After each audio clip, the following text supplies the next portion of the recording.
नमस्कार दोस्तों, कहानी कथा में आपका स्वागत है। तो कहानी शुरू करते हैं।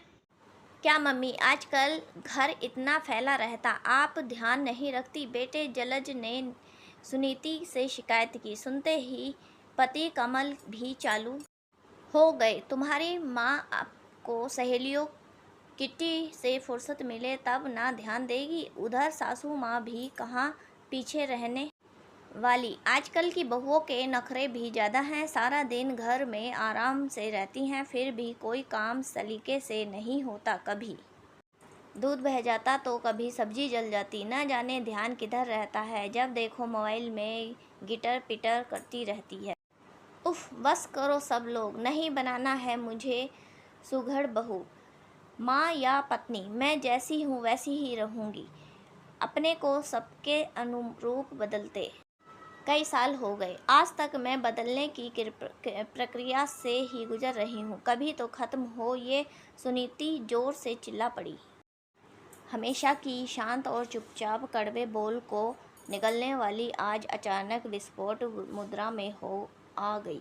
सब हैरान थे। पतिदेव, सबसे पहले मैं आपसे ही पूछती हूँ, मैं सहेलियों से गप्पे कब मारती हूँ या किट्टी पार्टी जाती हूँ तो क्या आप अपने दोस्तों से मिलने या पार्टी में नहीं जाते? आपका ऑफिस का ग्रुप तो हमेशा किसी हिल स्टेशन पिकनिक मनाने जाता। आप मुझे तो कभी नहीं ले गए। क्या आपने कभी सोचा, जब आप लौट कर बताते हैं तब क्या मेरा मन नहीं करता एंजॉय करने को?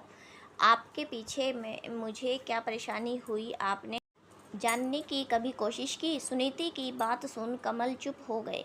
ये सच है, वो सुनीति को कभी नहीं ले जाते थे। पहले बच्चे छोटे थे, ये बहाना था। अब माँ की उम्र हो गई, वो अकेली कैसे रहेगी? पर उन्होंने ये कभी नहीं सोचा सुनीति भी इंसान है, मशीन नहीं। उसके अंदर भी कुछ चाहते हो सकती हैं। सासू माँ, आप भजन के लिए रोज मंदिर जाती हैं, वहाँ भजन ही नहीं, चार लोगों से बतिया कर आती हैं। आपकी मानसिक खुराक पूरी हो जाती है। मैं तो आराम से रहती हूँ ना, तभी तो आते ही आपको पानी चाय और खाना मिल जाता है। मैं तो कभी भी कहीं से थक कर आऊँ तो कोई एक गिलास पानी भी नहीं देता। सासू माँ सुमन जी भी चुप थीं। सुनीति गलत नहीं थी। और जलज, तुम तो मेरा ही अंश हो, फिर भी माँ की पीर नहीं दिखी। पत्नी मेघा का काम काम है और मेरा काम। जिसने एक ही दिन छुट्टी नहीं ली वो तुम्हें नहीं दिखा?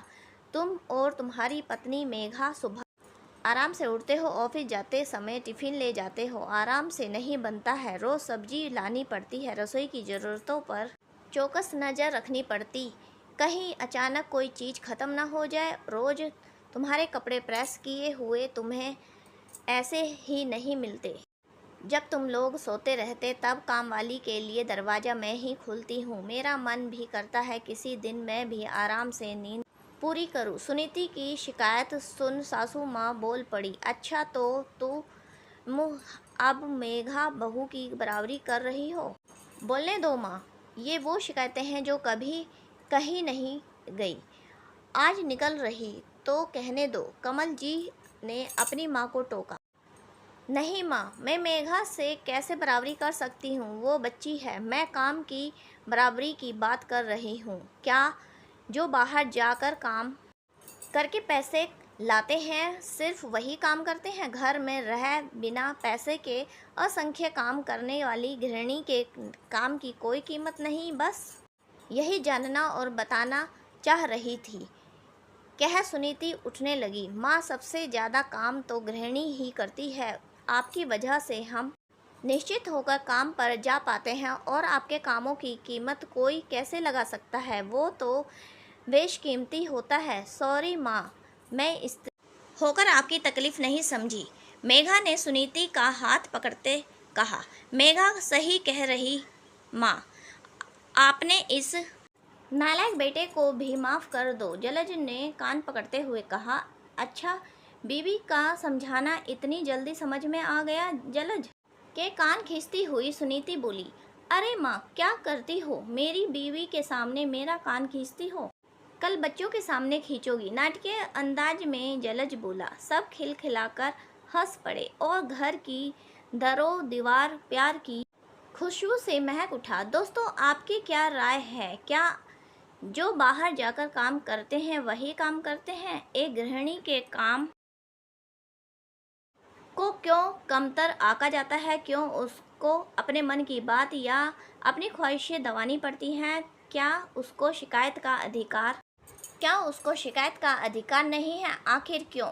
कमेंट करके बताएं आपको स्टोरी कैसी लगी। धन्यवाद।